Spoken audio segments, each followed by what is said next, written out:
va prier ensemble et d'être unis. Fort du Christ qui nous rassemble. Bonjour. Bonjour et bienvenue à cette belle célébration du 150e anniversaire de la mission Saint-Claude. Aujourd'hui, nous allons retourner dans le temps avec des témoignages de nos invités.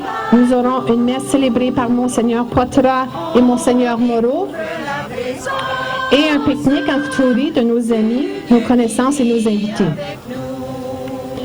Good morning and welcome to this 150th anniversary. Today we will travel in time with our special guests. We will celebrate a Mass with Bishops Poitras and Moreau and have a picnic among friends. Dans quelques instants, le Père Gauthier et Sœur Dumas, Madeleine Dumas, arriveront sur le bord de la rive en canot. Tous deux portent des habits d'époque. Now our special guests, Father Gauthier and Sister Dumas, are arriving on a canoe, and they're wearing the clothes from that period.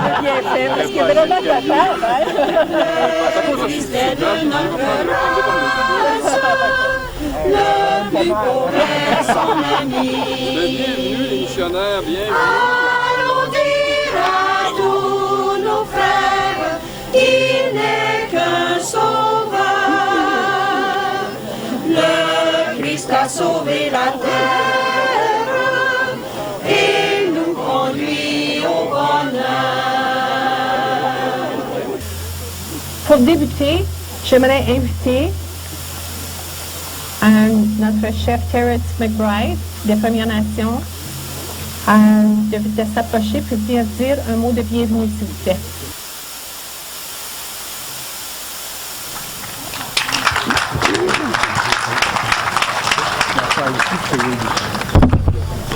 Quickly.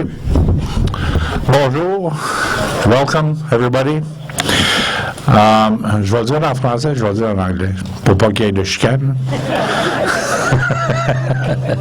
So I'll say it in French, I'll say it in English, so nobody will get mad at me. On behalf of the Temiskaming First Nation Chief and Council and all our members, welcome first to Algonquin unceded territory. It's a pleasure to have you all here, and to the Catholic priests and all the people that made this moment a historical moment. J'aimerais débuter par vous accueillir sur le territoire non cédé algonquin de la part du chef et conseiller, les membres du bande de Témiscamingue Première Nation. Et j'aimerais aussi remercier les représentants de la religion catholique qui sont ici aujourd'hui pour mettre ce moment historique en évidence. And I'd also like to thank my good colleague, Monsieur Jean-Claude Carrier, and his team that worked really hard in putting this together. J'aimerais aussi souligner l'effort de mon ami Jean-Claude Carrière, excuse me. Je l'appelle Carrier en anglais, puis Carrière en français, OK? Lui et son équipe pour l'effort qu'ils ont mis pour amener tout le monde ici aujourd'hui. Et je pense que ça va être une journée très appréciée, très le beau temps, on l'a commandé spécialement pour tout le monde.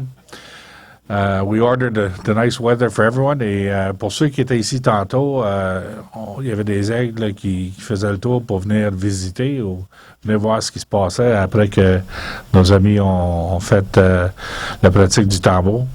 Earlier we had some eagles flying over after the drums were sounded, so I guess it's a good sign. And I think that we're all going to have a very pleasant afternoon here. Chimiwich, merci. Thank you.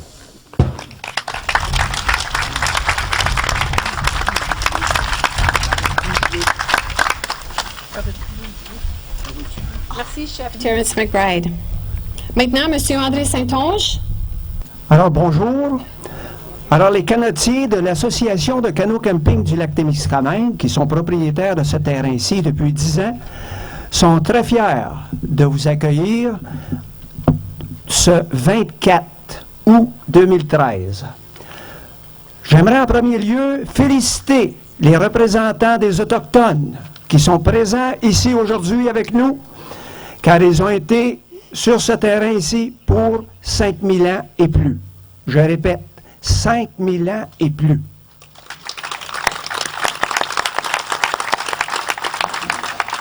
Je tiens aussi à remercier les représentants des Pères Oblats, en la personne du Père Gauthier, et félicitations, et la représentante des Sœurs Grises de la Croix, Sœur Dumas.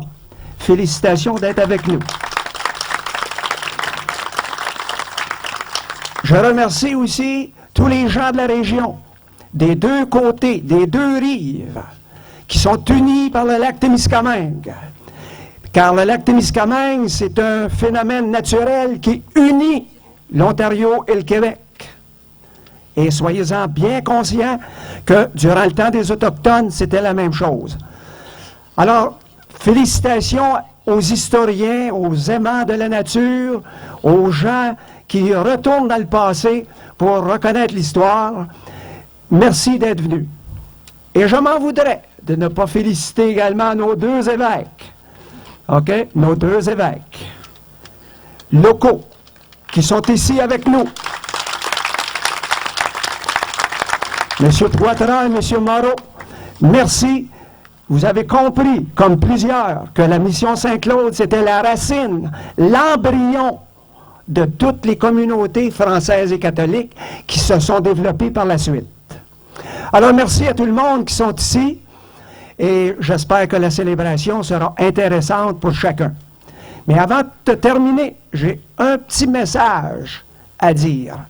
Si nous célébrons et si nous remémorons ces événements de très grande importance, c'est que nous sommes dans ce courant, dans cette époque, et le continuum se fait dans la langue française et dans la religion catholique, au Témiscamingue et même plus loin. Merci beaucoup. Merci, M. Saint-Onge. Maintenant, j'inviterai Mme Colleen McNeil. Hello. Today is August 24th, 2013. Felcha. This is Gaelic for welcome everyone. Thank you for joining us to celebrate the 150th anniversary of the St. Claude Mission. Enjoy. Thank you, Colleen. Parmi nos invités qui se sont déplacés de loin, nous avons Sœur Jacqueline Perrault, Sœur Monique Beauchemin, Sœur Pierrette Desforges et Sœur Claire Cardinal qui sont de Sœurs de la Charité d'Ottawa qui sont avec nous aujourd'hui. Merci et bienvenue.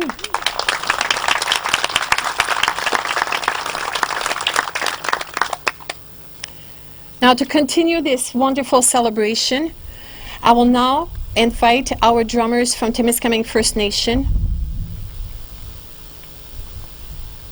Today, our drummers will be David Stanger, Alex Chevrier, and Jordan Paulson.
Merci à nos joueurs de tambour de la Première Nation du Témiscamingue, David Stanger, Jordan Paulson et Alex Chevrier. Merci, messieurs.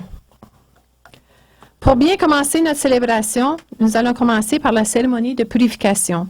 Smudging est un nom commun donné à la bénédiction sacrée au bol de fumée. C'est une technique de purification puissante d'une tradition amérindienne. C'est un rituel de purifier une personne, un endroit, un objet de ses énergies et influences négatives. La fumée s'attache aux énergies négatives et en se dispersant. Elle transporte et relâche les énergies dans une autre dimension pour les régénérer. Le sauge est brûlé pour chasser les mauvais esprits, les pensées et les sentiments négatifs. Aussi, le smudging éloigne les entités négatives, d'où la cérémonie a lieu.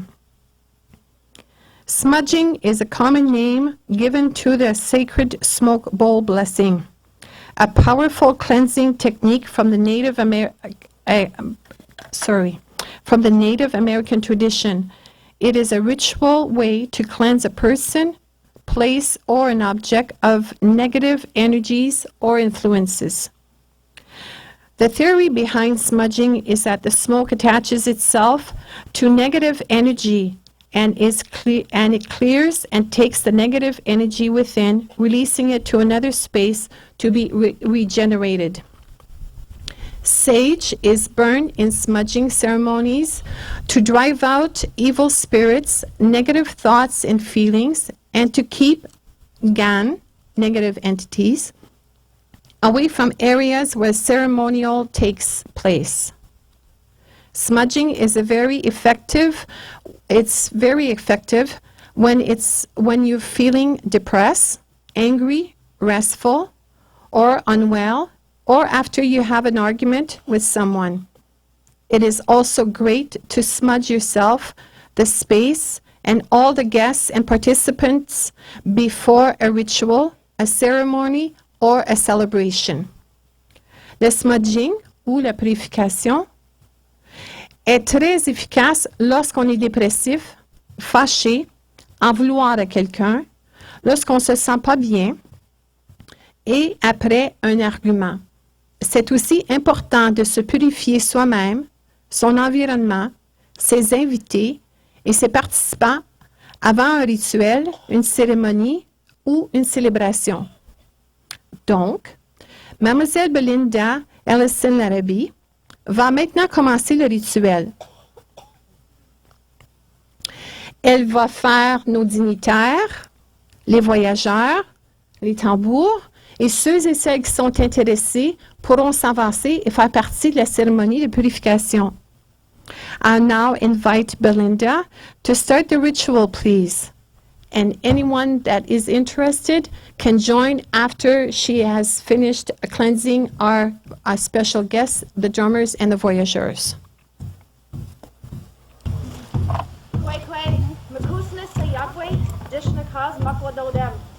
What that means in English is my name is the first breath of the baby bear woman, and I am from the Bear Clan. My English name is Belinda Ellison Larrabee. Thank you everybody for coming today. We wish.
Merci, Belinda. Nous allons conclure la première partie avec le chant de Kateri, interprété par notre chorale, La Clé des Chants, avec des invités, sous la direction de Mme Sylvie Bergeron.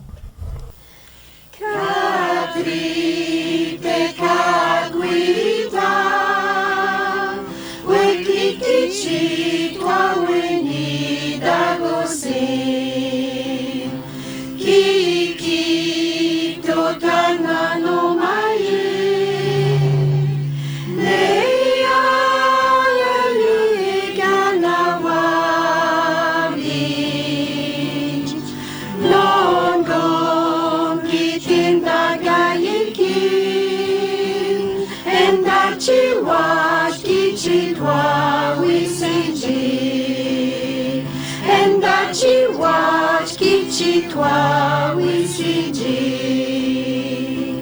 Katri te kaguita, inansiko ni mine navigis. Gaga no tama winchinan, Jesus agakichi sakyan.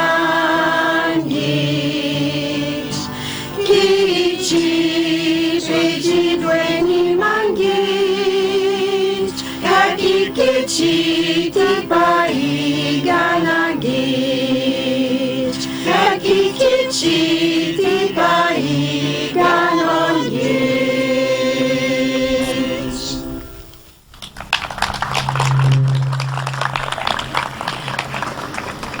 Now this concludes our first part of our celebration today. Thank you to our choir, La Clé des Chants, and their guests, directed by Sylvie Bergeron.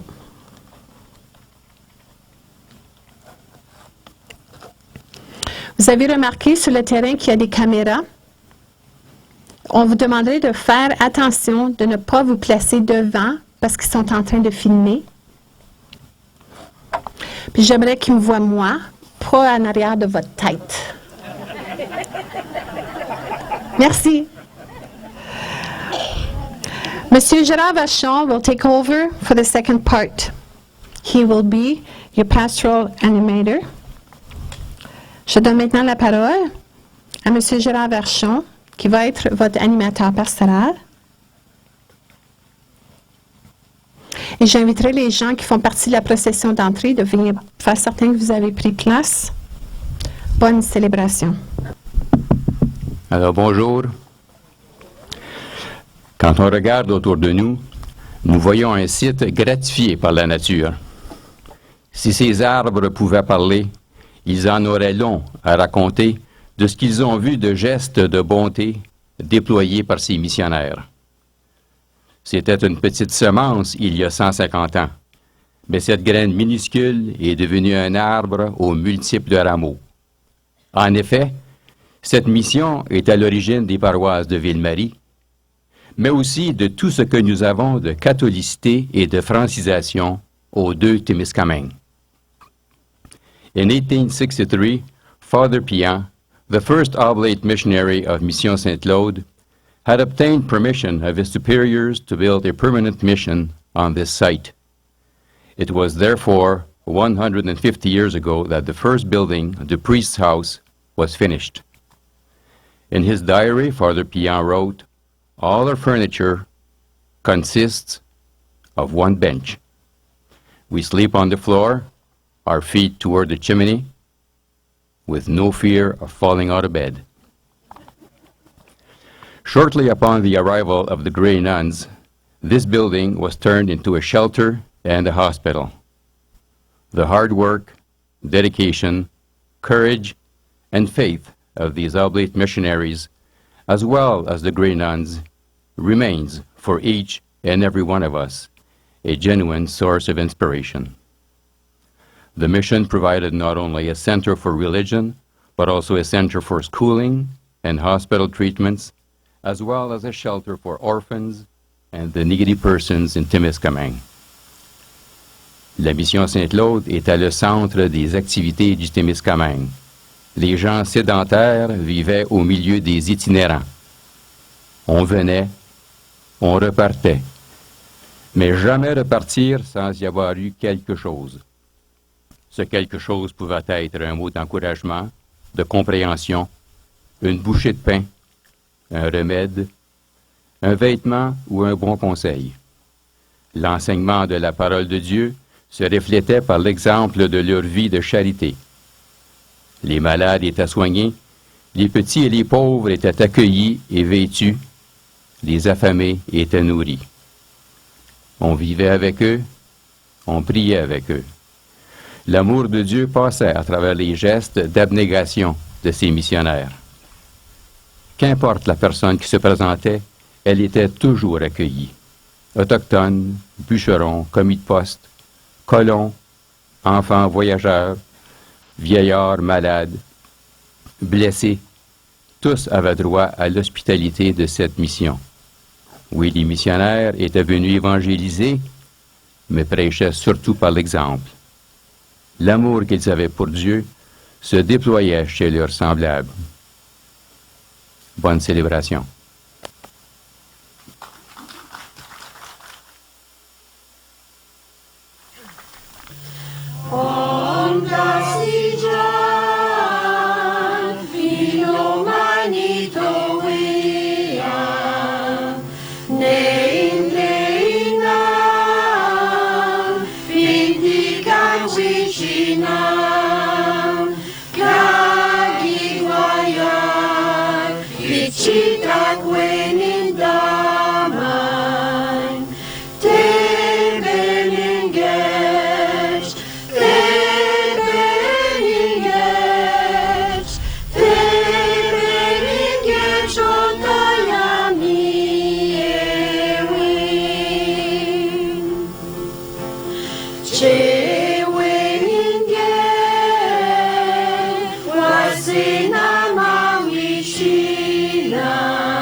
Au nom du Père, et du Fils, et du Saint-Esprit. Amen. La paix soit avec vous.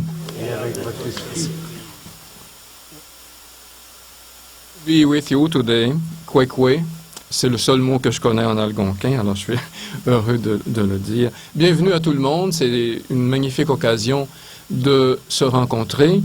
Je remercie les gens de l'association du club de canot camping du Témiscamingue et M. Jean-Claude Carrière qui a été mon contact pour préparer, pour animer cette célébration, qui ont voulu souligner les 150 ans de cette mission.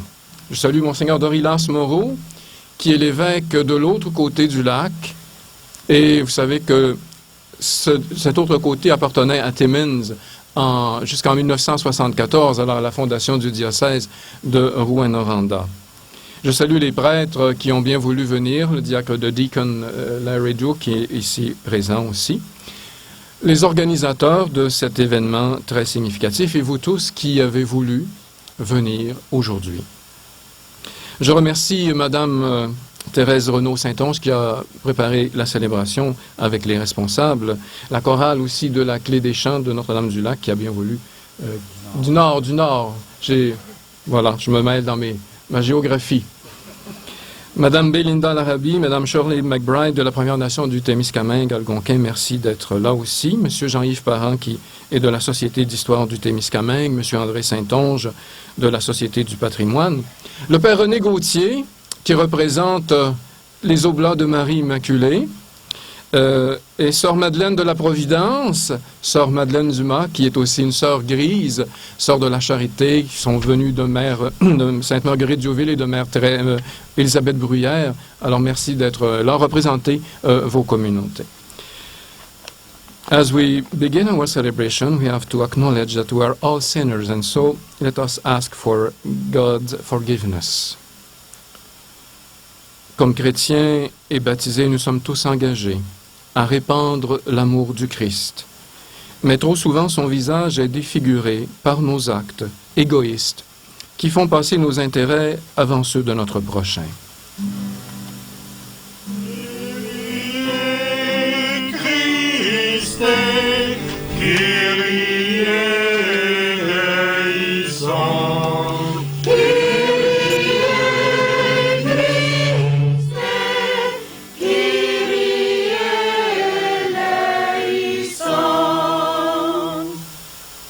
L'œil trompe parfois nos jugements, nous ferme aux autres en refusant même de les écouter.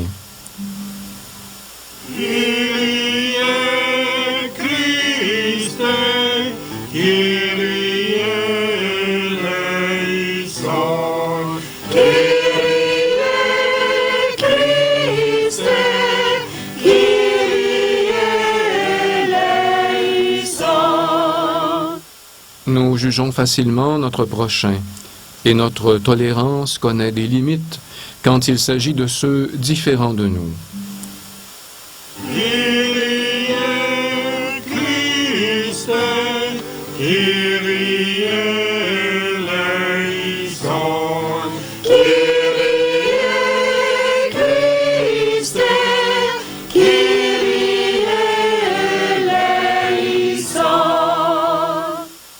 Que Dieu, dont toute la puissance est celle de l'amour, nous fasse miséricorde, qu'il nous pardonne nos péchés et nous conduise à la vie éternelle.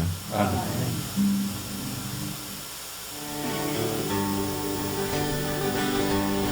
Gloire à Dieu au plus haut des cieux, paix sur terre au peuple qui l'aime.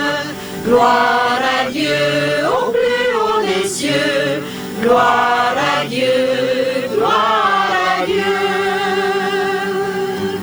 Nous te louons, nous te bénissons, nous te rendons grâce pour ton immense gloire. Seigneur Dieu, agneau de Dieu, roi du ciel, Fils de l'éternel. Gloire à Dieu au plus haut des cieux, paix sur terre au peuple qui l'aime. Gloire à Dieu au plus haut des cieux, gloire à Dieu, gloire à Dieu. Toi qui enlèves le péché du monde, prends pitié de nous sur la terre. Toi qui es assis à la droite du Père, nous t'implorons par notre prière. Gloire à Dieu au plus haut des cieux, paix sur terre au peuple qui l'aime. Gloire à Dieu au plus haut des cieux, gloire à Dieu, gloire à Dieu. Gloire à toi, éternel amour, Esprit Saint qui nous ouvre au Père. Tu nous remplis de ton amour, tu nous éclaires par ta lumière. Gloire à Dieu au plus haut des cieux, paix sur terre au peuple qui l'aime. Gloire à Dieu au plus haut des cieux, gloire à Dieu, gloire à Dieu. Prions le Seigneur. Fortifie en nous, Seigneur, la foi sincère qui unissait à ton Fils, l'apôtre Saint Barthélemy. Et maintenant qu'il prie pour ton Église, fais qu'elle devienne pour tous les peuples le sacrement du salut. Par Jésus-Christ, ton Fils, notre Seigneur et notre Dieu, qui vit et règne avec toi dans l'unité du Saint-Esprit, maintenant et pour les siècles des siècles. Amen.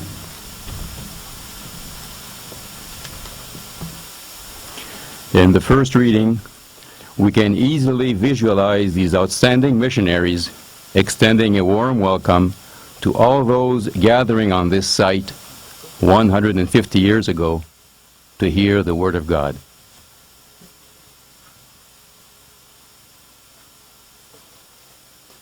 The first reading is from Isaiah 52. How beautiful upon the mountains are the feet of him who brings good news, who proclaims peace, who brings glad tidings of good things, who proclaims salvation, who says to Zion, your God reigns. With their voices they shall sing together, for they shall see eye to eye. When the Lord brings back Zion, bring forth into joy. Sing together, you waste places of Jerusalem. For the Lord has comforted his people. He has redeemed Jerusalem. The Lord has made bare his holy arm. In eyes of all the nations, and all the ends of the earth shall see the salvation of our God. The word of the Lord. Thanks be to God. Par toute la terre s'envole le message. Le ciel, La gloire de Dieu et l'œuvre de ses mains, le firmament l'annonce. Le jour au jour en livre le message. La nuit à la nuit en donne connaissance. Par toute la terre s'envole le message. Ce n'est pas un discours, il n'y a pas de mots ni de voix qu'on puisse entendre. Ce qu'ils proclament a retenti par toute la terre et leur parole jusqu'au bout du monde. Par toute la terre s'envole le message.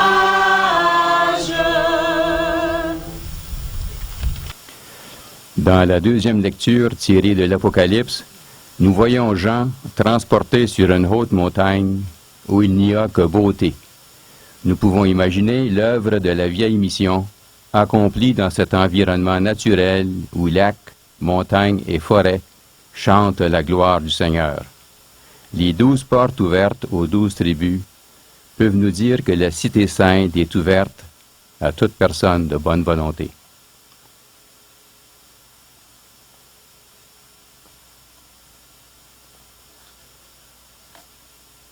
Alors arriva l'un des 7 anges qui me parla ainsi.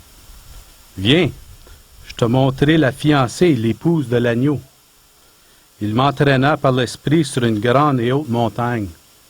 Il me montra la cité sainte, Jérusalem, qui descendait du ciel d'auprès de Dieu. Elle resplendissait de la gloire de Dieu. Elle avait l'éclat d'une pierre très précieuse, comme le jaspe cristallin. Elle avait une grande et haute muraille avec 12 portes gardées par 12 anges. Des noms y étaient inscrits, ces 12 tribus de fils d'Israël. Il y avait 3 portes à l'Orient, 3 au nord, 3 au midi et 3 à l'Occident. La muraille de la cité reposait sur 12 fondations portant les noms des 12 apôtres de l'agneau. Parole du Seigneur.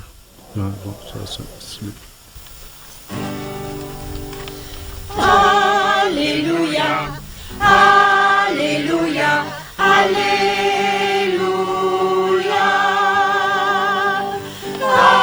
Alléluia, Alléluia, Alléluia.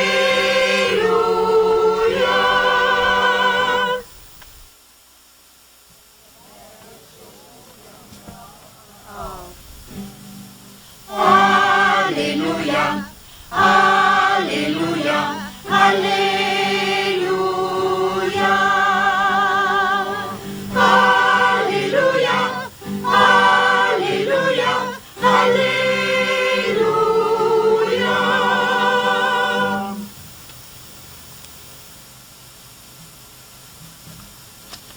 The Lord be with you. A reading of the Holy Gospel according to John. After Jesus had called Philip to be a disciple, Philip found Nathanael and said to him, "We have found him about whom Moses in the law and also the prophets wrote, Jesus, son of Joseph from Nazareth." Nathanael said to him, "Can anything good come out of Nazareth?" Philip said to him, "Come and see." When Jesus saw Nathanael coming toward him, he said to him, "Here is truly an Israelite in whom there is no deceit." Nathanael asked him, "Where did you get to know me?" Jesus answered, "I saw you under the fig tree before Philip called you." Nathanael replied, "Rabbi, you are the Son of God. You are the King of Israel." Jesus answered, "Do you believe because I told you that I saw you under the fig tree? You will see greater things than these." And Jesus said to Nathanael, "Very truly, I tell you, you will see heaven opened and the angels of God ascending and descending upon the Son of Man." The Gospel of the Lord.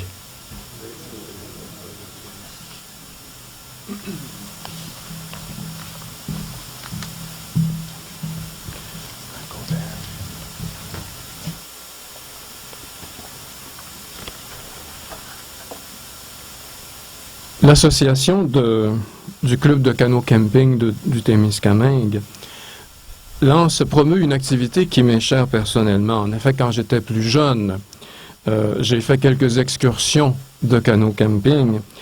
Quand j'étais aumônier des scouts et aussi en famille dans la région du Saguenay-Lac-Saint-Jean, dont je suis originaire. Vous savez que je suis né près de Chicoutimi, alors il y a beaucoup de lacs un peu comme ici.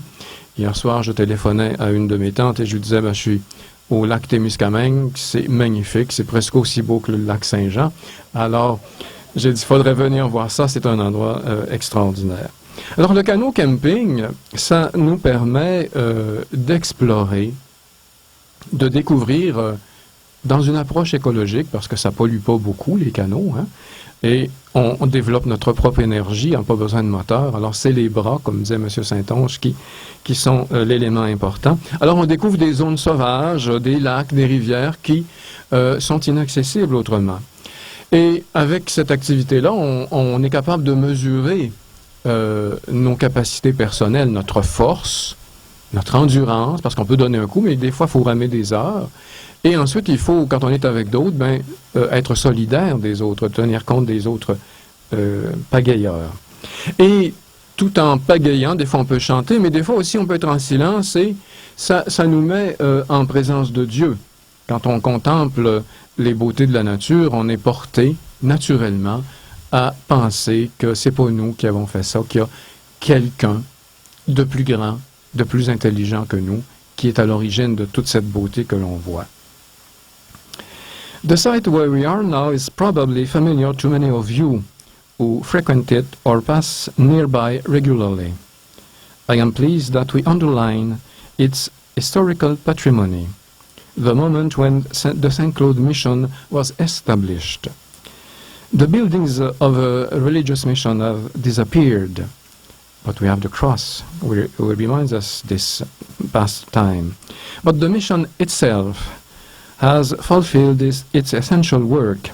It has kept its mark in the hearts of the believers, since we still live today the Catholic faith, which is at its origin. Je ne connais pas les détails de l'histoire de la mission Saint-Claude et je sais qu'après notre célébration eucharistique, il y a des personnes qui vont nous les faire connaître. Mais je pense qu'on peut se faire une idée de ce qu'ont vécu les gens qui sont venus ici autour des années 1863. Sœur Madeleine, Père René n'étaient pas à ce moment-là eux-mêmes, mais il y avait quand même des gens de leur communauté qui sont venus. Il y a quelques années, j'ai regardé à la télévision une émission que vous avez dû voir aussi qui s'appelait Destination. Our first guest today is Mrs. Shirley McBride. She will share her childhood and memories of living on this site. Madame McBride est notre première invitée. Et Madame McBride, elle va partager ses souvenirs d'enfance parce que Madame McBride est demeurée ici à la mission Saint-Claude. Good day to everybody. Bon matin à tous. It's good to be here today on the grounds where the Algonquin ancestors walked. I will begin by acknowledging the ancestors. Bonjour, Mishumas. Bonjour, Kukum. Kwekwe, Mishumas. Kwekwe, Kukum. I acknowledge also our Excellency, Monsignor Moreau, Monsignor Portlet, all the clergy that is here. Chief Terence McBride was here, but I believe that he has left because he had another appointment. I acknowledge the sisters and brothers of the Algonquin and of the white tribes. I'm Shirley McBride, and I'm from the Temiskaming Band at Notre-Dame-du-Nord. It was formerly called North Temiskaming, and earlier the Algonquins called it Saugeen, which means the head of the lake. As a young child, I was often here to spend time and to explore. And at the time, I was in the foster care of Elizabeth and Donald McLaren, living at Matabichuan. It's a community not far from here. Mr. McLaren was the owner of this property. When we came here, we spent our time in a log cabin. It's been some time, and the place has certainly changed, but I remember those days. And if you'll permit me, I will now try in my best French to translate what I just said. Bon matin à tout le monde rassemblé ici aujourd'hui. C'est si bon d'être ici sur le terrain qu'ont marché mes ancêtres, les Algonquins. Je commencerai premièrement en reconnaissant mes ancêtres. Kwekwe Mishumas, Kwekwe Kukum. Bonjour Mishumas, bonjour Kukum. J'aimerais souhaiter la bienvenue sur le territoire traditionnel algonquin aux invités distingués, entre autres Monseigneur Moreau et Monseigneur l'évêque Poitras, et autres membres du clergé. Le chef Terence McBride est ici dernièrement, mais il est parti, je pense. Excusez. Je me présente, Shirley McBride, mère, grand-mère et arrière-grand-mère, fière algonquienne de Temiskaming Band, située à Notre-Dame-du-Nord, autrefois connue sous le nom de North Temiskaming. Et plus tôt, les Algonquins s'appelaient Saugeen, qui veut dire tête du lac. Comme jeune enfant, j'étais souvent ici pour passer du temps et explorer. Durant ce temps, j'étais en famille d'accueil et je demeurais chez Donald et Elizabeth McLaren, qui demeuraient à Matabichuan, c'est pas loin d'ici. Ils étaient les propriétaires de cette propriété et nous vivons dans une maison en bois rond quand nous sommes ici.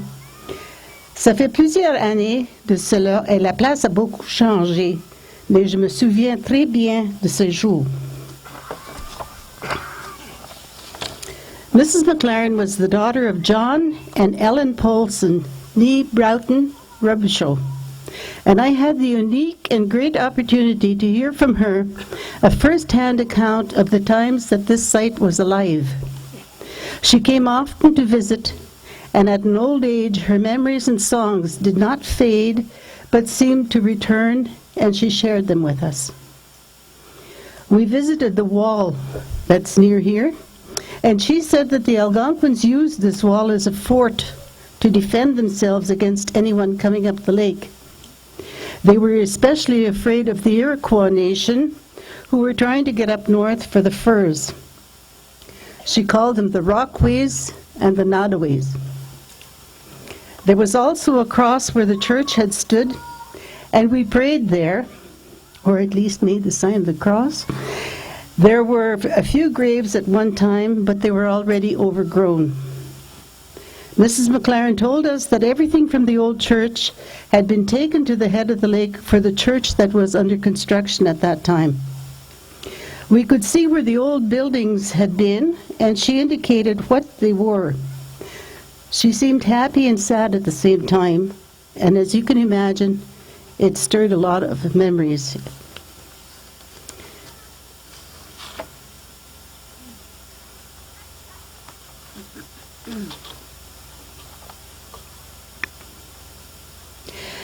Quand j'ai quitté cette place à l'âge de 12 ans, je suis allée dans un couvent, et quand je suis revenue ici en tant qu'adulte, rien était laissé, juste les souvenirs.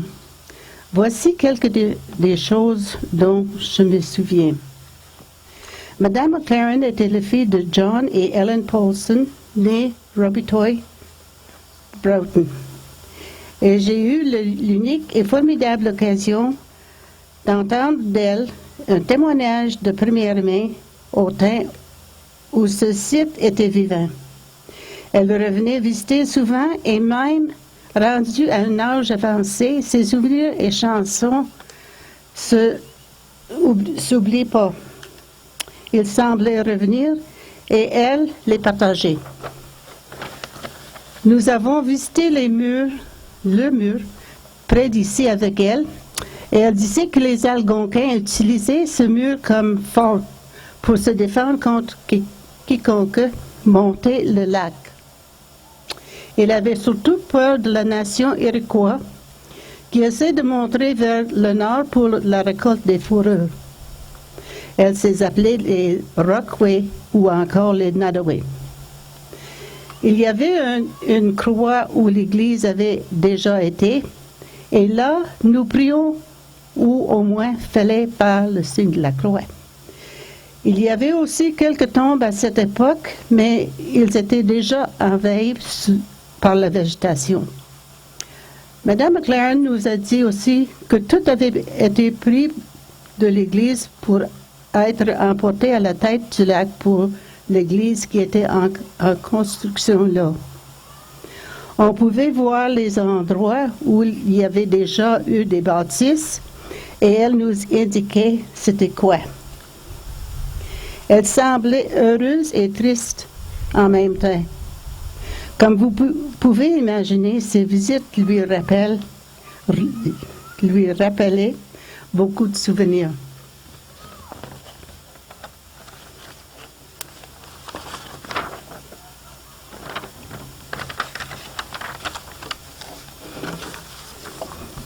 Tous mes papiers sont mêlés.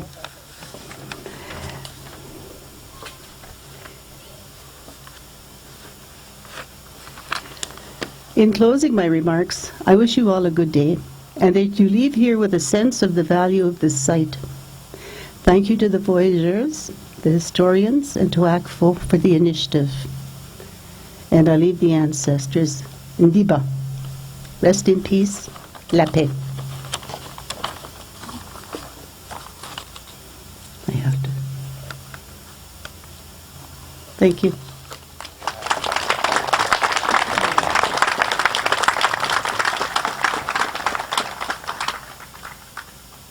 Merci, Mme McBride.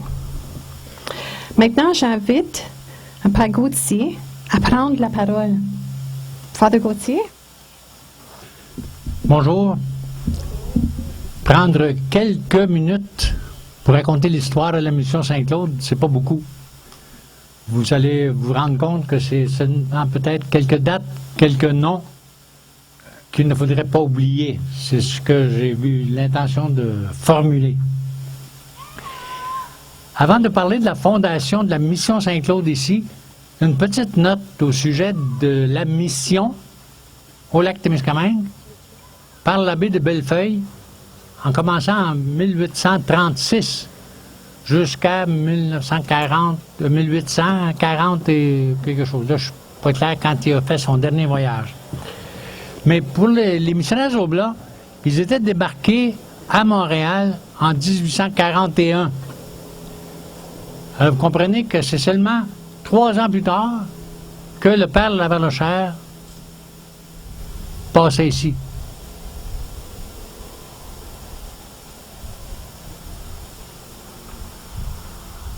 En 1844, de passage vers le lac Abitibi et le grand lac Victoria.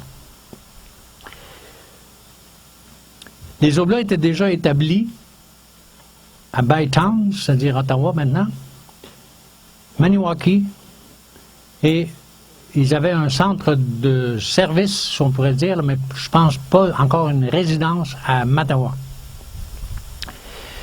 En 1861, on l'a mentionné là, tantôt au début de la journée, le père Pillant demande à ses responsables, je pense à l'évêque, mais là je ne suis pas si sûr que ça, que c'était l'évêque d'Ottawa. Ça dépend où passaient les limites à ce moment-là, des diocèses.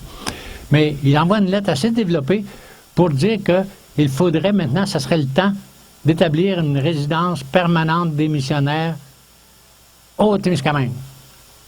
Parce que de Mattawa, c'était déjà quelques heures de plus, on l'a dit assez, en canot, c'était pas fréquent. Et deuxièmement, il voulait vivre au milieu des gens qui vivaient ici dans cette région. Alors, le père Pillant, qui était responsable, tout de suite au début, il a eu avec lui le père Mourier et Lebret. Première tâche, donc, construire une résidence, s'installer un peu. Puis, très tôt, défricher un petit carré pour au moins semer des patates, c'est ça qui est mentionné dans les notices, et pour pouvoir survivre.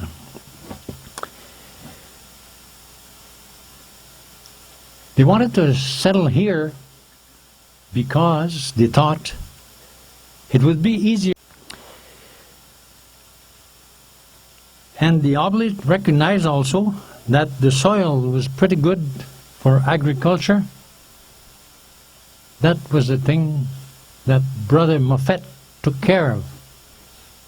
He was in Marie in 1872 here at the Mission Saint-Claude, and 2 years after that he started to his agriculture on Bay Kelly, which is the actual site of the village of Ville-Marie.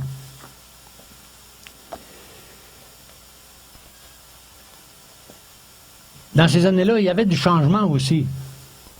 Hein? Les Oblats n'ont pas été si longtemps que ça ici à Mission Saint-Claude.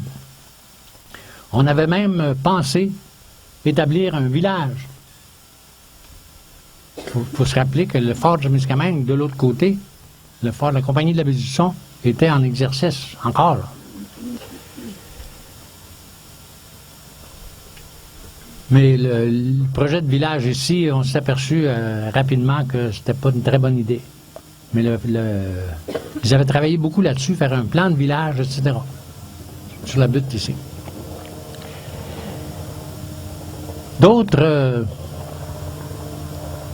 Oblats sont venus par la suite. Je mentionne le père François-Xavier Fafard, qui a laissé sa réputation dans la région ici, qui est arrivé, lui, il est arrêté ici au Témiscamingue, au lac Témiscamingue, en 1885, en route vers la baie James. Il y a eu le père Nedelec, qui était basé, lui, à Mattawa, mais qui est venu pas mal dans la région. Et en 1887, on décide de déménager la mission de l'autre côté du lac. Pas exactement à côté de la baie du Son, mais à Pointe-Kelly, qui est devenue Ville-Marie. Alors, voilà quelques informations générales. Les Oblats se sont remplacés dans la mission au cours des années. Les paroisses se sont multipliées et l'épopée continue. À vrai dire, pour ce qui est de l'épopée des Oblats, ça semble que ça achève, parce qu'il y en a beaucoup en région. Arrivent deux jeunes femmes, 32 ans, 24 ans, courageuses, deux femmes fortes de l'Évangile, des bâtisseuses qui avaient un grand sens de la mission, sœur Ézène et sœur Saint-Vincent. Elles ont voyagé sur l'eau pendant 15 jours avec le père Jean-Marie Pian et sont arrivées au fort Témiscamingue le 17 au 18 octobre 1866. Pas besoin de vous dire que le voyage a été plutôt pénible. En bateau en vapeur, puis en canot. 2 jours de marche en forêt. Les nuits se sont passées à la Belle Étoile. Mais ce n'était que le début, car la vie à la vieille mission, comme ils l'appelaient, ne leur serait pas moins facile. Heureusement, elles étaient munies de courage et de confiance en Dieu leur Père, qui n'abandonne jamais ceux et celles qui se confient en lui. Les sœurs, quand elles sont arrivées, elles ont d'abord habité le presbytère des Pères Oblats. Une pièce qui leur servait à la fois de cuisine, de chambre, de salle à dîner et de chapelle. Malgré leur grande pauvreté, les Oblats ont tout fait pour faciliter quand même leur intégration.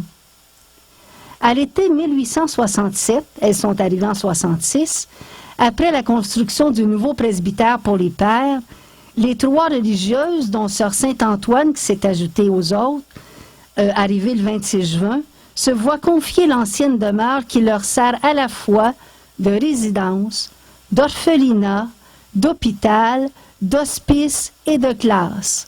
Faut le faire. Sûrement que les normes gouvernementales n'étaient pas les mêmes que celles d'aujourd'hui.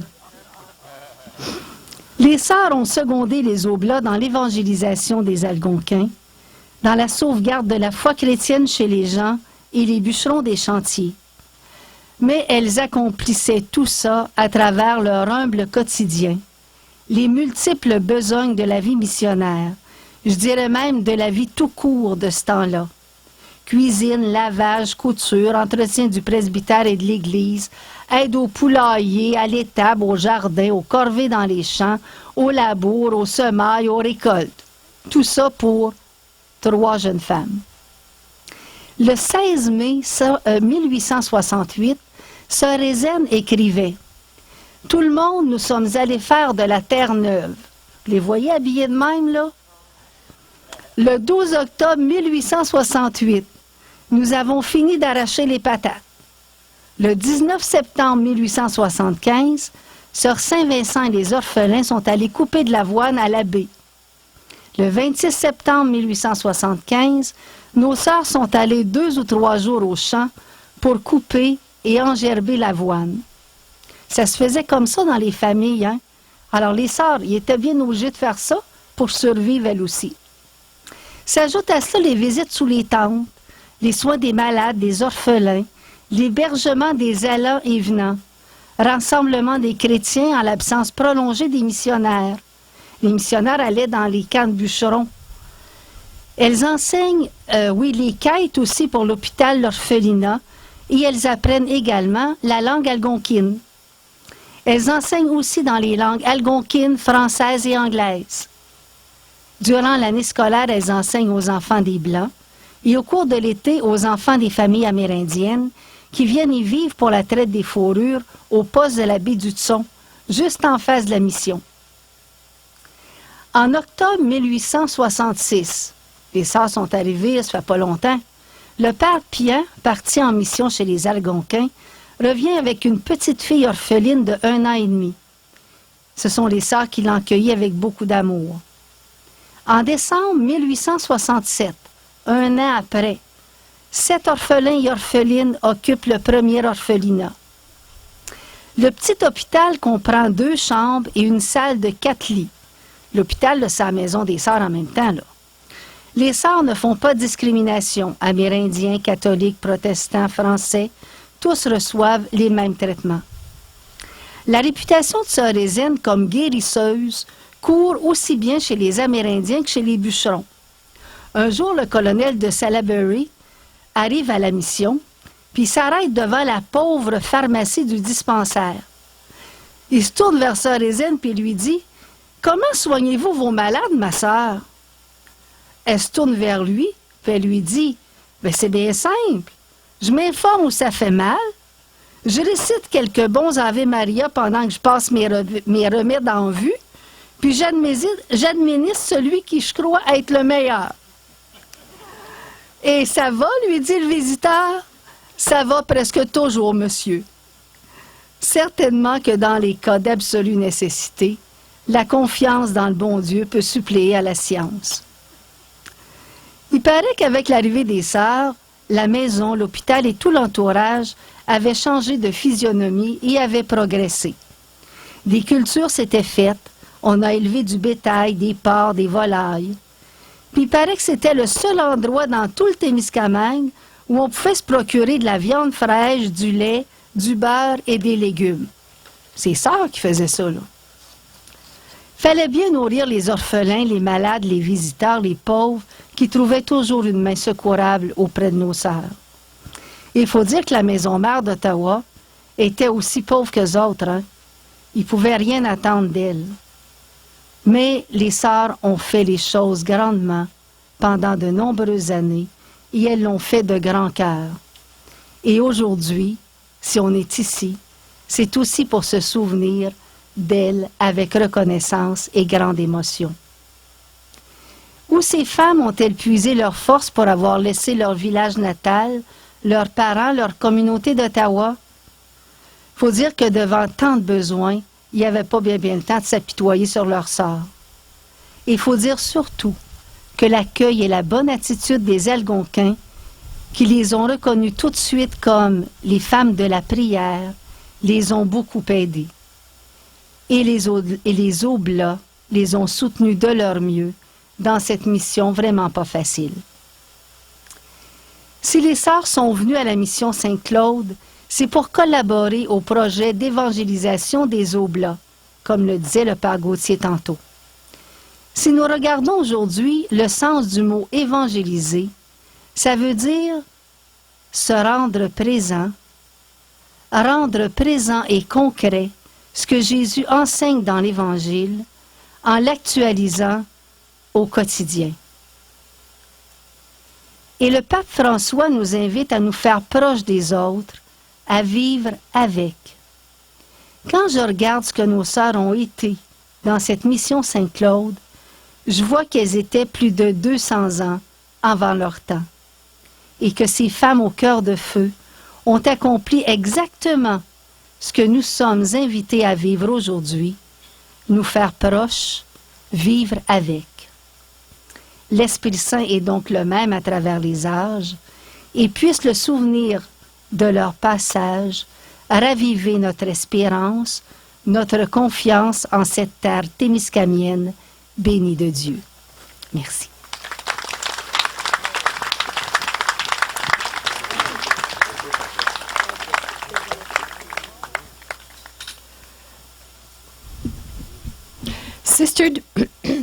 Sister Dumas tells us this site is so rich in history. It reminds her of the work the sisters from Ottawa did with the Native Americans and other settlers.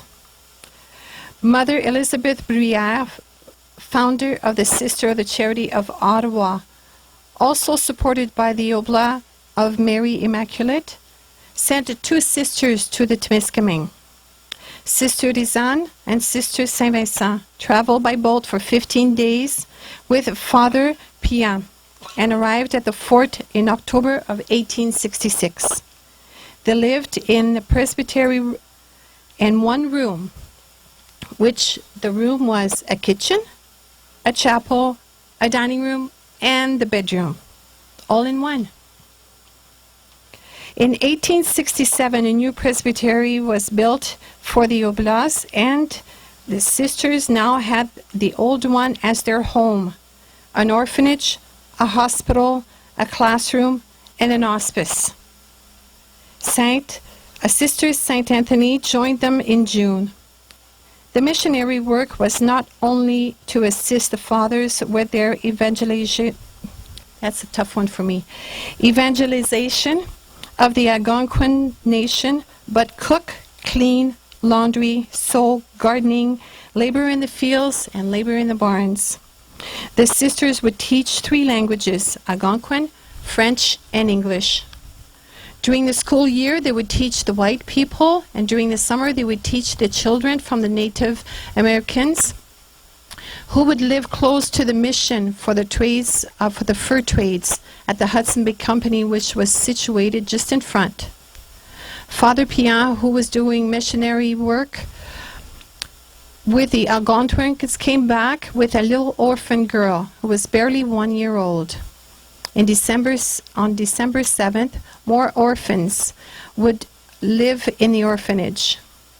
They were strong, with their strong faith in God and with courage and determination, they were able to bring hope and progress to the people of their missionary work. They left their hometown to come to this strange place, and these women, through their hardship, survived. I look today at their accomplishments. With fire in their hearts, they followed the guidance and the word of God. They accomplished exactly what they were invited to do: become close to our neighbors and live with them in harmony with the Holy Spirit. And may the memory of their passage bring hope to this Témiscamingue earth blessed by God. Merci, Sœur Madeleine Dumont.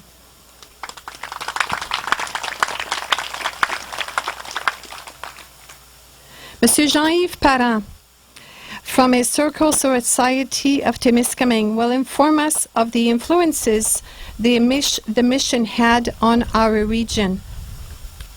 J'invite maintenant notre historien, Monsieur Jean-Yves Parent, à prendre la parole, qui va nous parler des influences de la mission Saint-Claude dans nos régions respectives. Bonjour. Monseigneur, j'aurais dû le dire avec un S. Messieurs du clergé, mes révérendes, bonjour tout le monde. Vous allez vous apercevoir que René est passé en avant de moi, puis j'ai été obligé de réduire ce que j'avais préparé de 3/4 d'heure.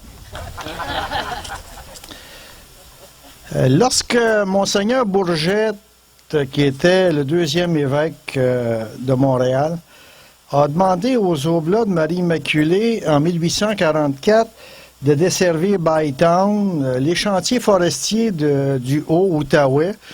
En gros, là, ça partait de Pembroke, puis ça montait là, au nord d'ici. Et les Algonquins qui vivaient dans la région du lac Témiscamingue, c'était le début d'une très grande aventure. Le 27 décembre 1862, Monseigneur Gig, premier évêque d'Ottawa, accepte qu'une mission permanente s'installe sur les rives du lac Témiscamingue, et en mai 63, les 3 mêmes pères que René vous a nommés, là, Pierre, Lebret et Maurier, débarquent ici à la mission Saint-Claude. On a choisi ce site ici parce que c'est un peu le point central du territoire sur lequel vivaient les Algonquins, parce qu'on était à peu près à la moitié du lac, donc la moitié sud, la moitié nord, l'ouest, l'est. Et c'était aussi, évidemment, à cause du fort Témiscamingue, un point de commerce très important pour les gens qui vivaient autour, donc les Algonquins. Le rôle des Oblats à cette époque-là était double. D'abord, dans un premier temps, ils étaient ici pour évangéliser les Algonquins. Et aussi, ils devaient faire, leur deuxième rôle, c'était de s'assurer dans les chantiers forestiers qu'il y ait un service religieux pour tous les hommes qui y vivaient pendant de très longs mois au cours de l'année. À cette époque, les nombreux chantiers nécessitaient jusqu'à 2000 hommes répartis sur le territoire. Donc, ça fait beaucoup de bûcherons et pour la plupart, ils étaient catholiques. Il y en avait aussi des protestants parce qu'il y avait des anglophones qui coupaient dans le bois.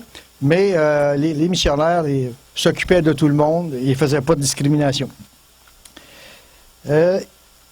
Évidemment, les chantiers forestiers, évidemment, avec les 2000 hommes qu'il y avait là, ça nécessitait beaucoup de nourriture pour les hommes, mais aussi beaucoup de nourriture pour les animaux. Et tout ça, il fallait le faire venir d'en bas, donc du sud de la province.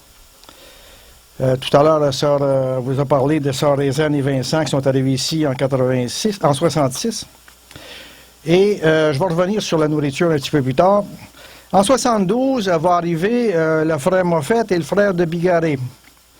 Ils vont être responsables de l'approvisionnement de la mission. Donc, tout ce qui est transporter le courrier, aller chercher le matériel à Mattawa, la nourriture, évidemment, ensemencer, avant ça, il faut bûcher, il faut labourer, etc.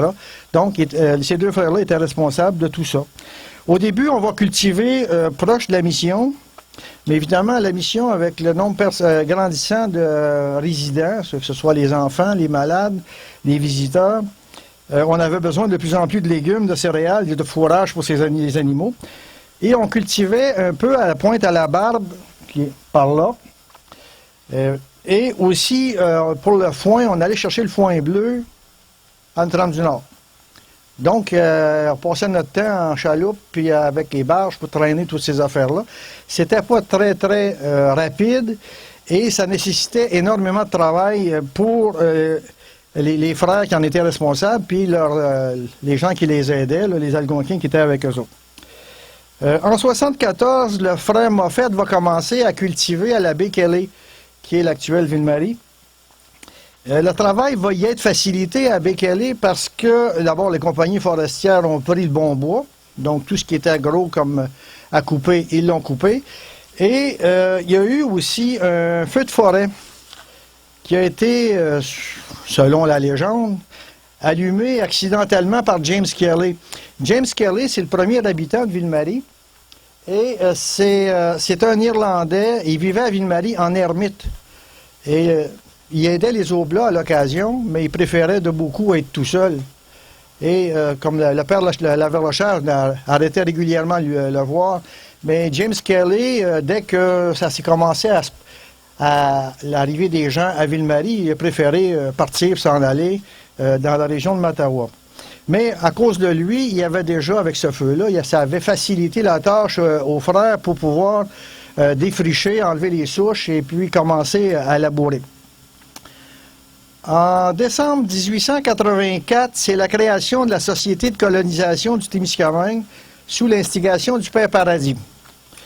La création de cet organisme, c'est une nécessité suite au fait que les terres du sud du Québec étaient surpopuleuses. Il y avait trop de gens pour le peu de terre qu'il y avait et les jeunes, comme nos jeunes font ici, s'en vont ailleurs, mais les jeunes quittaient les vieilles terres et s'en allaient travailler pour la plupart dans le nord-est américain où c'était le gros boom économique avec les fameuses factories, là, les usines de toutes sortes qu'il y avait dans la région de Boston.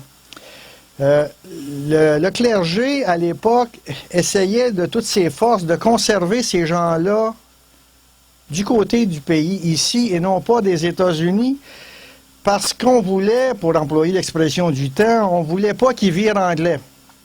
Ça voulait dire on ne voulait pas qu'ils deviennent protestants.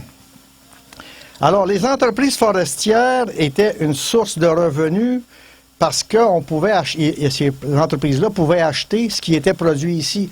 Alors, la Société de colonisation du Témiscamingue a commencé d'abord à faire arpenter le canton du Hamel, qui est tout le canton qu'on a en face d'ici, et commencer à vendre des lots.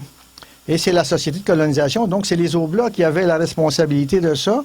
Et en plus, ils allaient chercher les gens dans le sud, puis ils les amenaient graduellement. Au départ, il y en a plusieurs qui se sont venus s'installer ici, 2 autres même, et peu à peu, on a commencé à être de plus en plus populeux. À un moment donné, les Oblats ont demandé à Monseigneur Lorrain, qui était l'évêque de Pembroke. Vous avez vu, là, en peu de temps, on est passé en dessous de Monseigneur Bourgette, l'évêque de Montréal, qui était responsable d'ici. Après ça, c'est Monseigneur Gig qui était responsable d'ici, l'évêque d'Ottawa.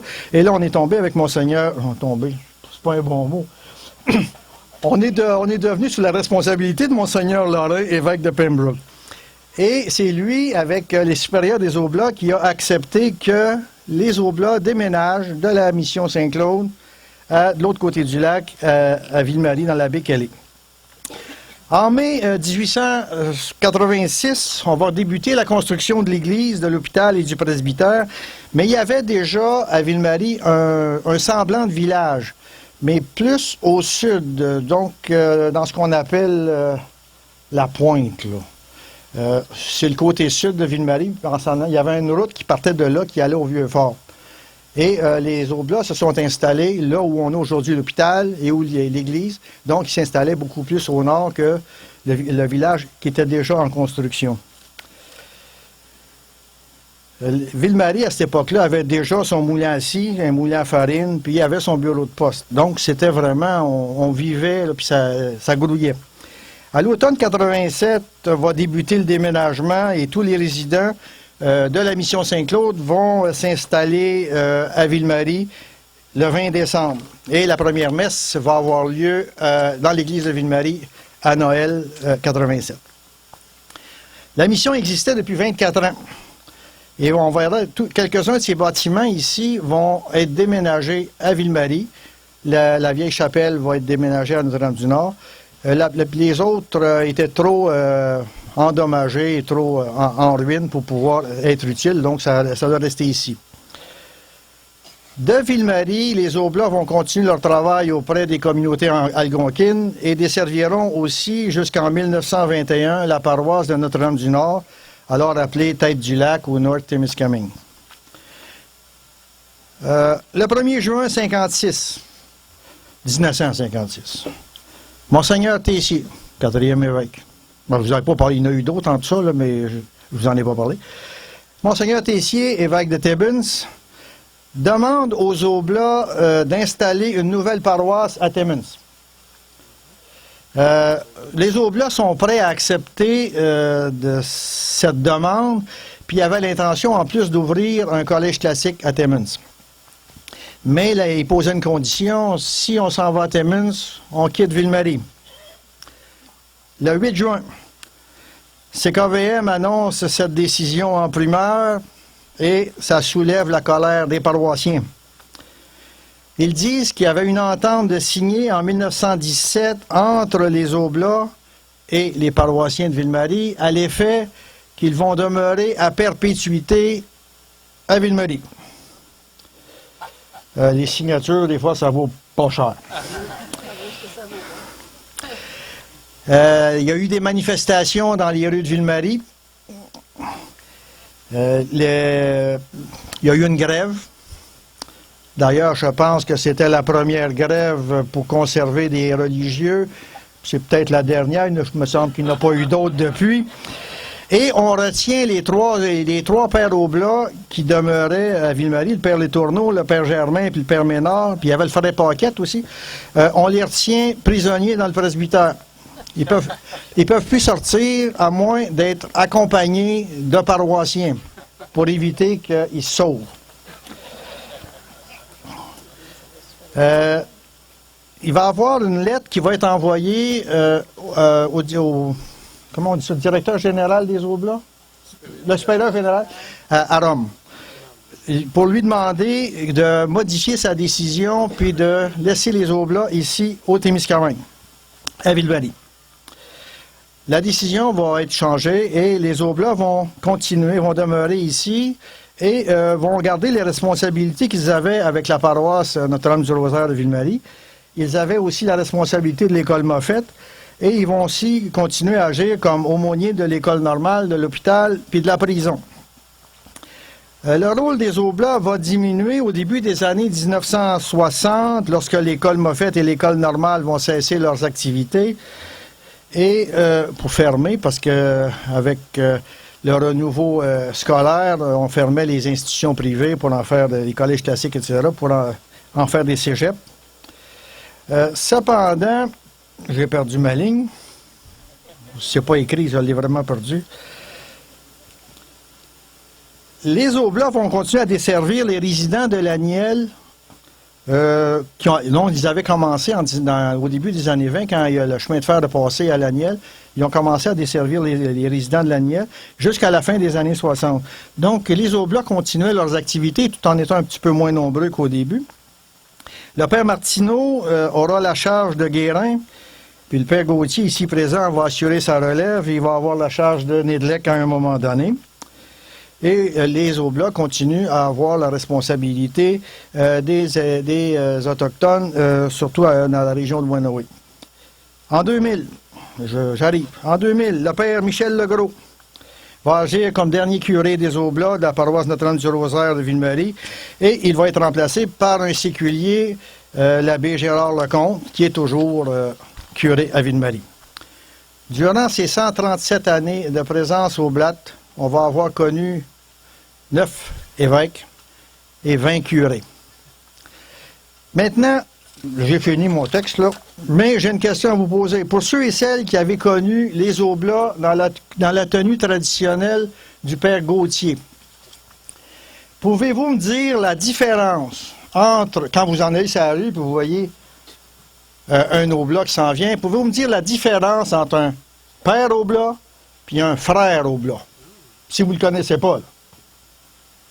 Il y en avait 2 différences. Oui, il y en a une. René, il y en a une des mains. Les pères Oblats ont une grande croix. Si vous regardez, René, là, la sienne est pareille comme la mienne. Et les frères Oblats avaient une petite croix. Vous voyez, la différence est quand même assez importante. Un pouce ici, un pouce là, quasiment 2 pouces de moins. Là. Okay? Donc, c'est la principale différence. Et l'autre différence, c'est... non, c'est... Les pères Oblats, la soutane, on voit tous les boutons. Et les frères Oblats, on ne voyait pas les boutons, il y avait un rabat par-dessus la soutane, de telle sorte que leurs boutons étaient cachés. Merci beaucoup.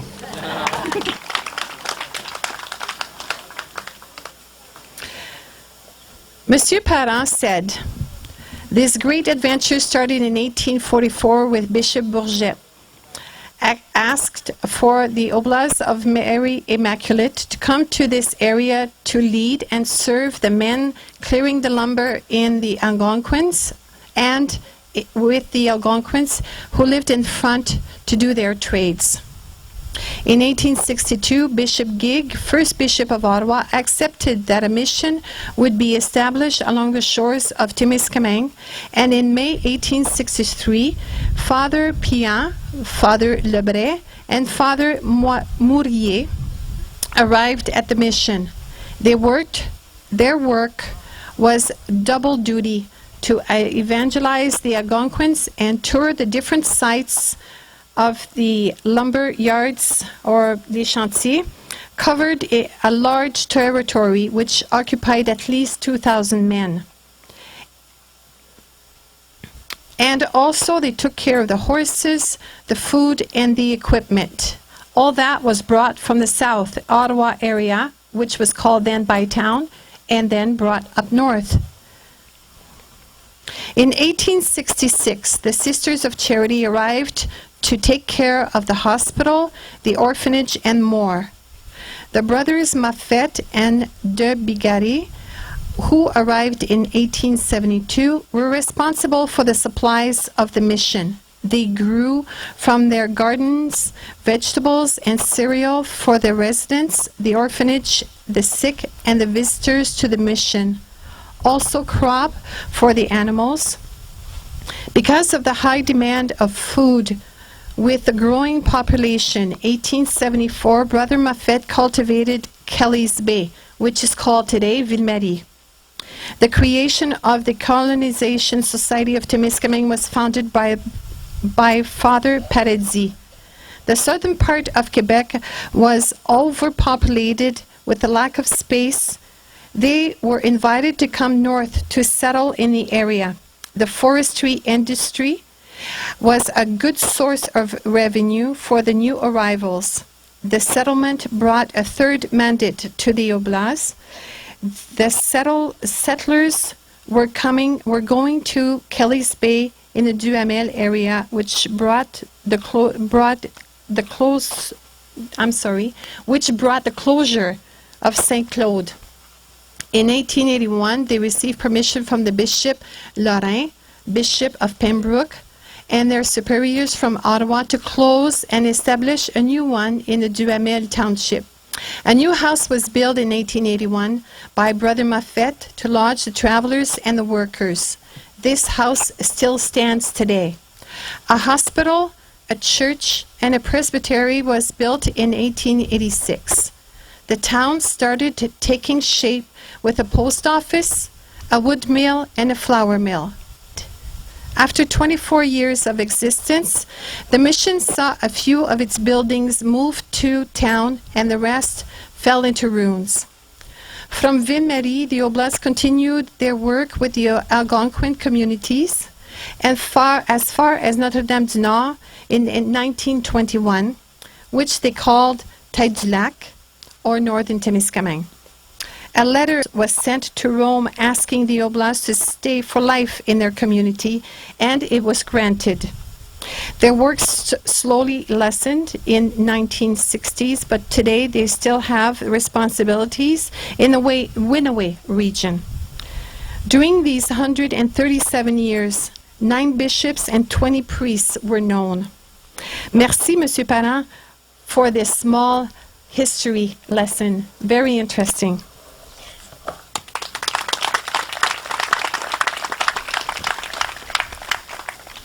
Maintenant, j'inviterai Monsieur Saint-Onge. À vous la parole, Monsieur Saint-Onge. Bonjour. Alors, ils disent que les derniers, là, c'est parce qu'ils sont fatigants et ils n'ont pas grand-chose à dire, eux autres, les derniers, là. Alors, moi, j'ai le privilège et l'honneur de faire une tournée du site pour voir où étaient les bâtiments, donner quelques détails historiques, répondre à une demi-question ou des fois une question.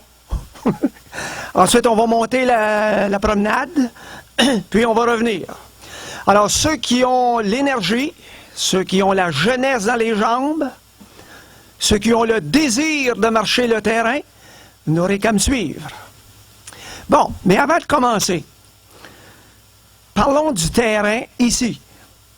Le terrain sur lequel nous sommes, si on recule 13 000 ans. Ah, là, j'ai des dates qui vont vous surprendre. Hein? Si on recule 13 000 ans, il y avait plusieurs centaines de pieds de glace ici. Puis là, il faut que je fasse attention, là, parce qu'il y a un géologue en arrière. Là. Il est couché, mais de temps en temps, il peut lever la main, puis là, je vais me faire avoir. Hein? Alors, quand le glacier s'est retiré, puis quand un glacier se retire, ça veut dire qu'il fond. Mais il avance toujours. Mais ils font plus vite que ce qui avance. Vous me saisissez? Vous me saisissez, hein? Quand ils disent le glacier se retire, ça ne veut pas dire qu'il se met sur le reculon, là. Ça veut dire que le climat est plus chaud, puis en avant, ça fond, mais le glacier, lui, il bouge toujours. Mais ils font plus vite que ce qui avance. Donc, ils reculent. Vous m'avez saisi, hein? Bon. Alors, ici, il a passé un glacier. Et à une certaine époque, le détroit ici était fermé par de la moraine terminale. Le glacier, ça, c'est comme un bulldozer, hein? Ça pousse le matériel et il avait endigué le lac Témiscamingue. De telle sorte que le lac ici a varié beaucoup en altitude. Vous me saisissez-vous? Et il y a eu aussi de l'endiguement plus au sud, de telle sorte qu'il y avait un lac glaciaire à une certaine époque ici. On l'a appelé, selon un géologue, le lac Barlow.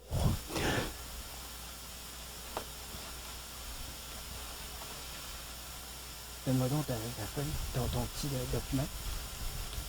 Et j'indiquais tout à l'heure à quelques-uns, regarde dans la montagne, je ne sais pas si vous avez votre petit document, la ligne de plage du lac, on la voit.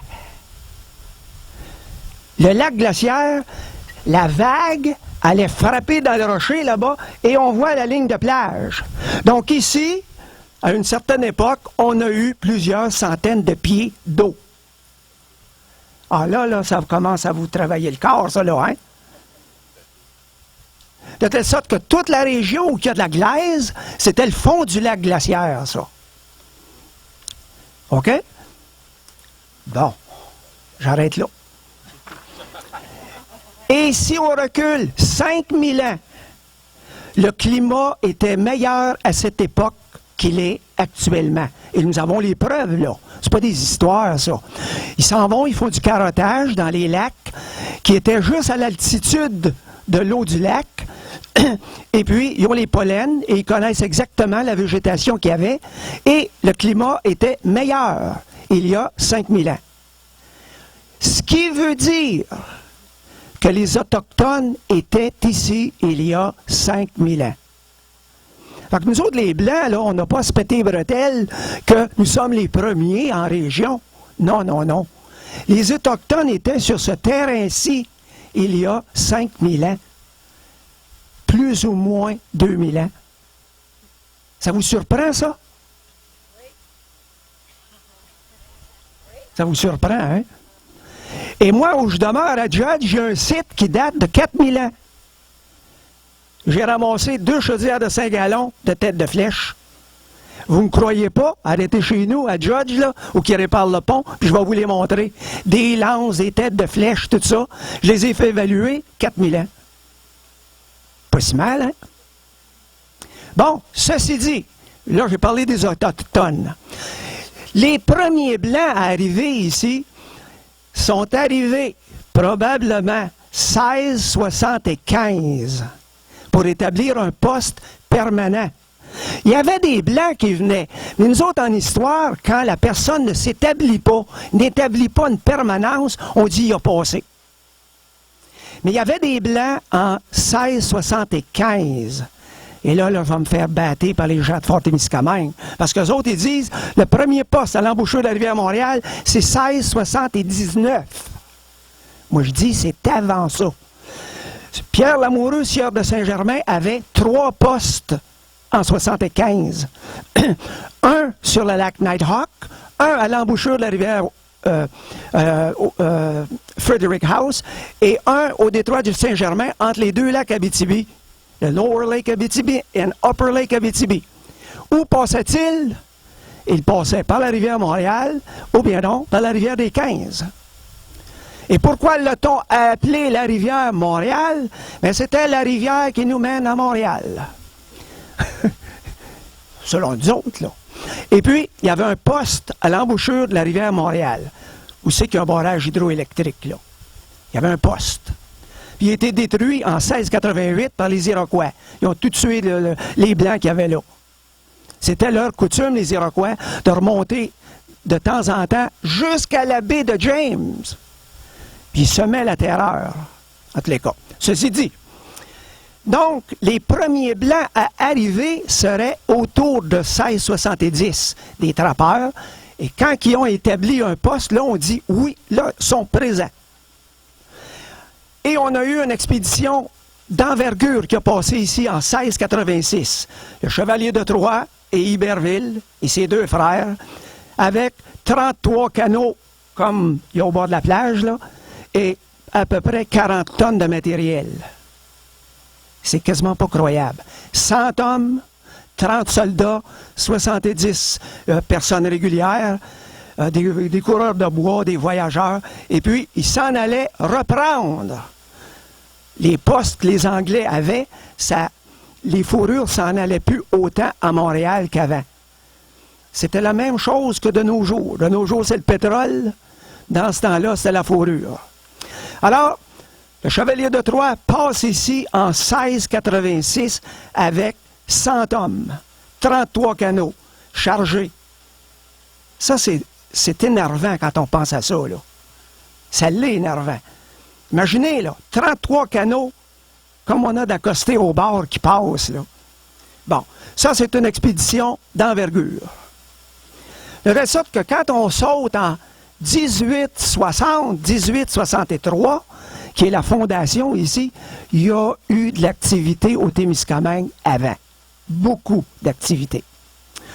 So if you are ready, we will tour the area and see where the buildings were, and I will answer not too many questions, please. Okay, just stay on both sides. So here was the first the house of the priest, the first one. And what is this hole here? Ah, ça bien plus que la cave. Non, c'est un puits. La nourriture. Vous l'avez, vous, madame? Oui, un caveau. Un trou dans la terre pour garder un caveau. Toute la bâtisse était ici. Attention, là, ça a redéboulé, ça là. Et tout le sous-sol, c'est un caveau pour mettre les patates, les carottes. Parce qu'un des premiers problèmes de la mission Saint-Claude, c'était de manger.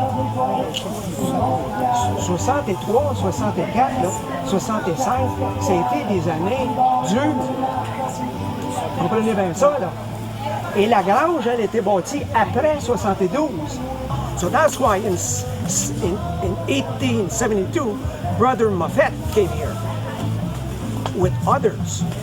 But he was a key guy. Alors, vous comprenez bien, les frères, eux autres, assuraient le matériel, le bois, le foin, traire les vaches, les chevaux, tout ça. Tandis que les prêtres pouvaient s'occuper plus de l'évangélisation des Indiens, des chantiers forestiers.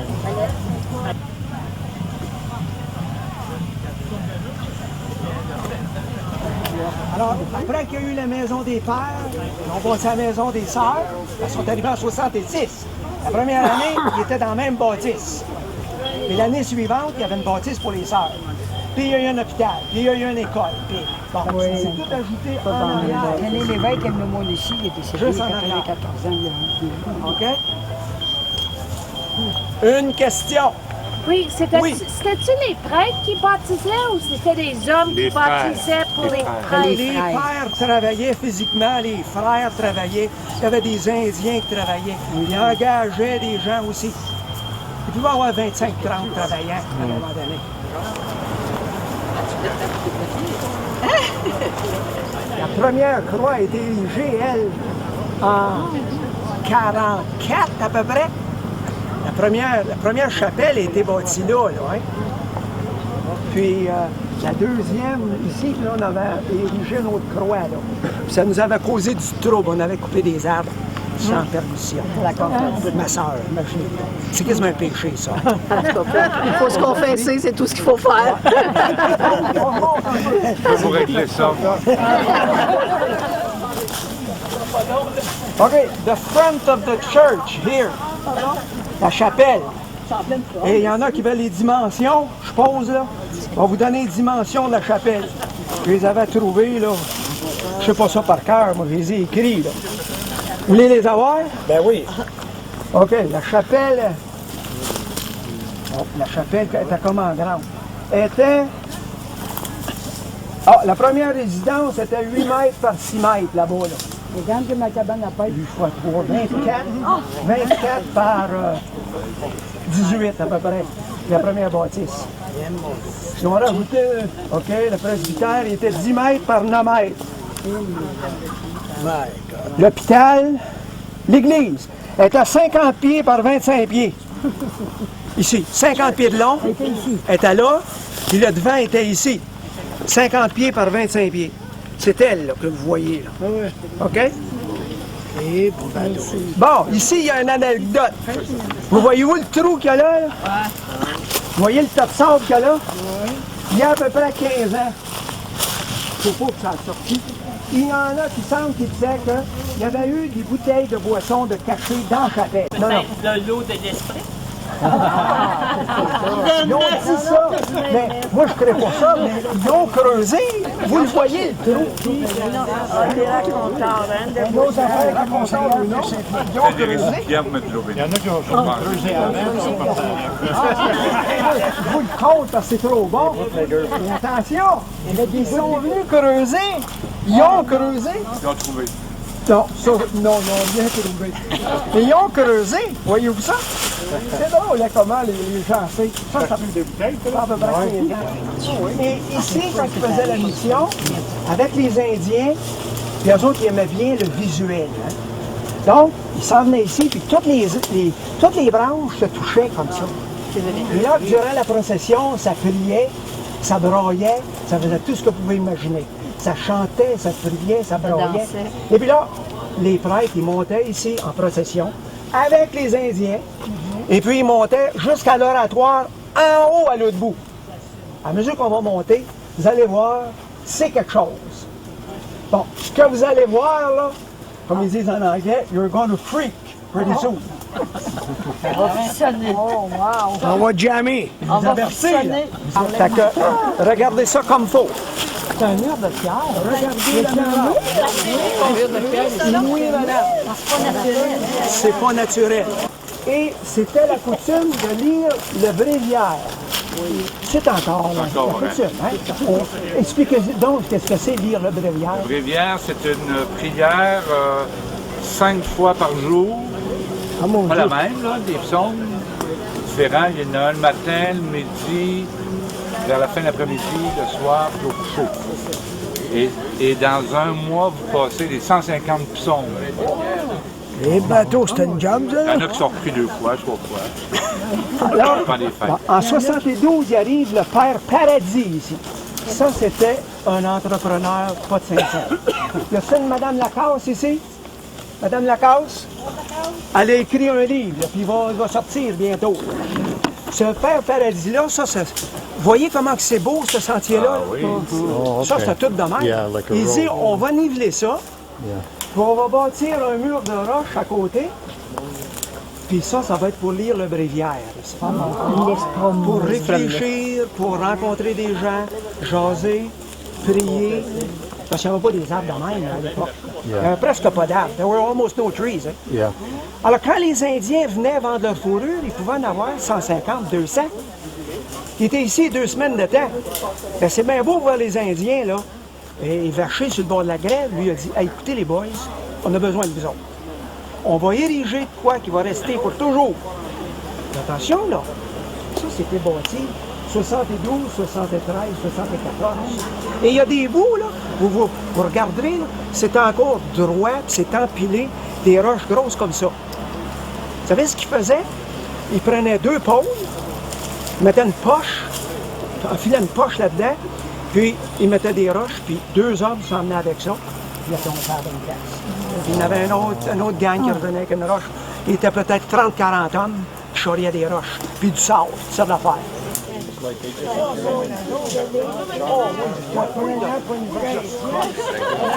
on avait érigé la croix, on avait eu une messe et avait eu lieu ici avec 3 des servants.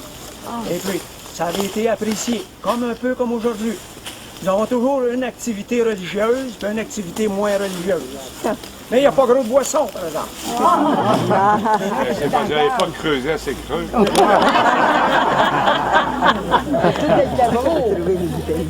Alors, pour reprendre ce que je disais tout à l'heure, il partait de la chapelle, il montait la parade paradis, la procession, et puis il faisait le tour. Vous avez vu, il y a une gravelière, hein? Puis là, il y avait un oratoire en haut. On a un dessin de ça du père Soulerain qui a dessiné avant 1900. Le père Martineau la conteste, mais en tout cas, on a le dessin. C'est un oratoire, une bâtisse à peu près 10 pieds carrés avec un toit. Puis là, il y avait des célébrations. Tous les Amérindiens se mettaient autour, ça chantait en indien, puis il y avait des prières. Après ça, ils redescendaient en procession sur la promenade ici. Et puis, ils retournaient à la chapelle, puis ils retournaient sur la place.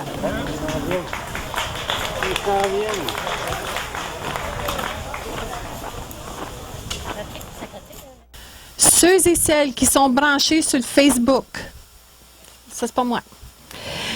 Et on vous demande d'aller sur Facebook puis d'être amis avec le ACCLT, l'Association de Canoe Camping, puis de partager vos photos que vous avez prises aujourd'hui.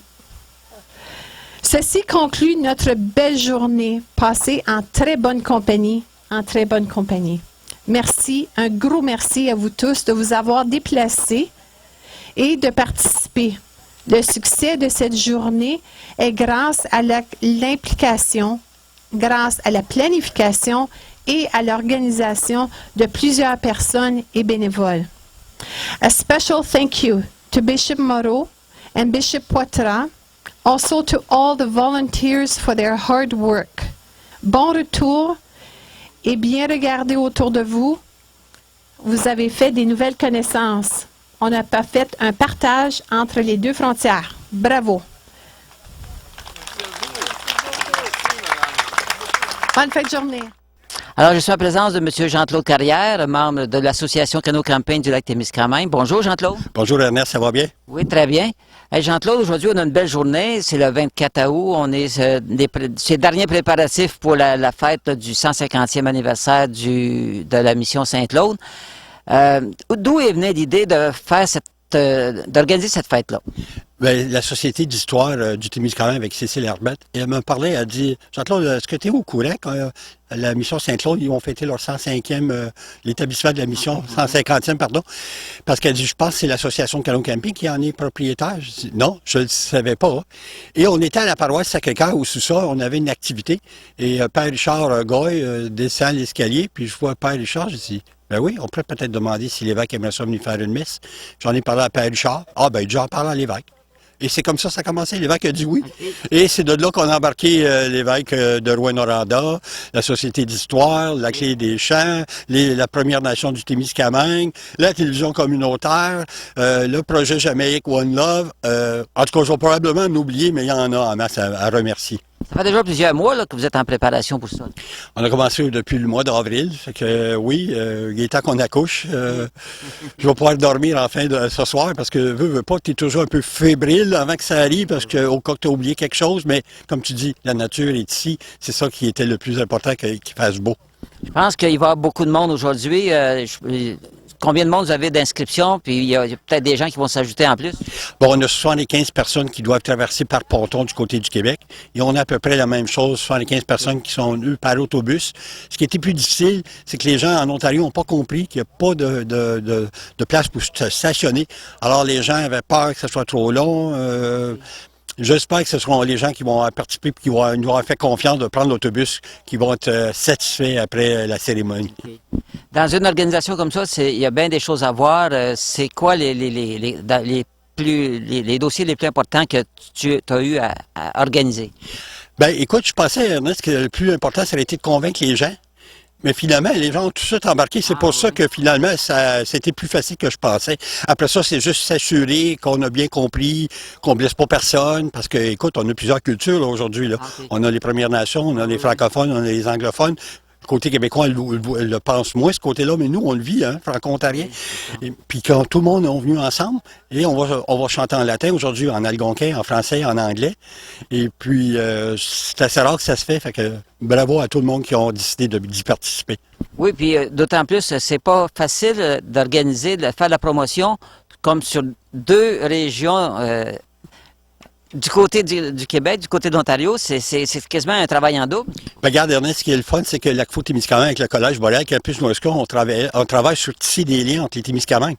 Donc, mes contacts étaient faits. Il s'agissait juste de convaincre les gens. Comme je te dis, ça a été facile. De dire, regarde, on va faire quelque chose comme ça. On n'en fait plus des événements comme ça parce que c'est trop grandiose à installer. Ensuite, avec les normes de sécurité, les normes de la santé. On en met tellement de normes que c'est pas plaisant. Donc là, on fête le 150e de la mission Saint-Claude. On ne s'attend pas de fêter le prochain 150e. Le 200e, en tout cas, je vais avoir 107 ans. Le 200e, je ne serai peut-être pas là. Écoute, on ne fait pas ça pour les autres, on fait ça pour nous maintenant. Donc, profitons-en. 150 ans, ça arrive avec une fois dans notre vie. Oui, je pense que tous les Témiscamiens, Ontariens et Québécois vont apprécier de revoir tout l'événement, pour ceux qui ne seront pas ici, à la télé communautaire. Oui, puis il faut dire aussi, Ernest, que les gens ne connaissent pas la mission Saint-Claude et l'impact qu'elle a eu sur nos régions. C'est pour ça qu'on va avoir un historien qui va en parler tantôt. Bon, vous avez dit tantôt que le site, c'est un magnifique site, un très, très beau site que vous avez entretenu depuis plusieurs mois. Vous autres, de l'association Canot-Camping. C'est un site qui appartient à l'association. Hein? Oui, depuis 10 ans. Après la cérémonie, quand tout ça va être fini, on a une épluchette de blé d'Inde, nous les membres, et surprise, on a aussi un gâteau pour célébrer notre 10e anniversaire. Alors, on va faire ça entre nous autres, après que tout va être fini, pour se remercier. Et qui sait, il va peut-être avoir du rhum. Ah oui! Petit clin d'œil. Alors, merci beaucoup, Jean-Claude. J'espère que c'est sûr qu'il va y avoir une belle cérémonie aujourd'hui. Fait que on on va suivre ça avec attention avec les 2 caméras. Merci à tout le monde qui ont cru et bonne célébration. Très bien, merci. D'avoir prié ensemble et d'être unis. Fort du Christ qui nous rassemble et qui nous a nourris. Notre tâche ici commence, il faut que partout on découvre la présence.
Hey, salut!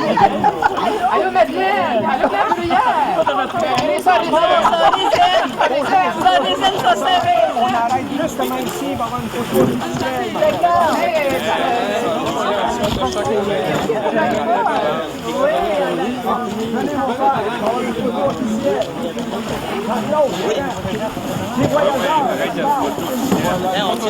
Est-ce que ça peut être mieux dans l'autre sens, non? On passe au soleil. Les voyageurs! Hey, les voyageurs, regardez la caméra! On se met de l'autre côté. On va monter dans la verdure. Il veut monter dans la verdure. On va monter là pour la photo. Pour la photo, on va inverser la photo. Nous, on va faire des grimaces. Vous allez avoir des grimaces. Hey, les corrections à côté. Seigneur, je suis avec vous. Avec le bon missionnaire. Hey, René, ça se fait bien, sans bon. Rien vous habille. Hein? Merci, ma soeur. C'est pas rien.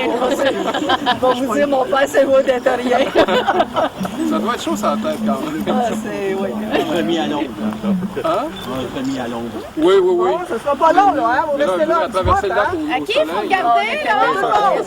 On dit-tu oiseau, fromage? Monseigneur de Rilance voulait marcher à pied sur le lac, je l'ai retenu. J'avais bien fait, parce qu'il est vraiment totale, hein? C'est à cause de ces stigmates, j'ai dit, il va prendre l'eau par les pieds. Hey, ça fait même pas mal. Bienvenue, les missionnaires, bienvenue.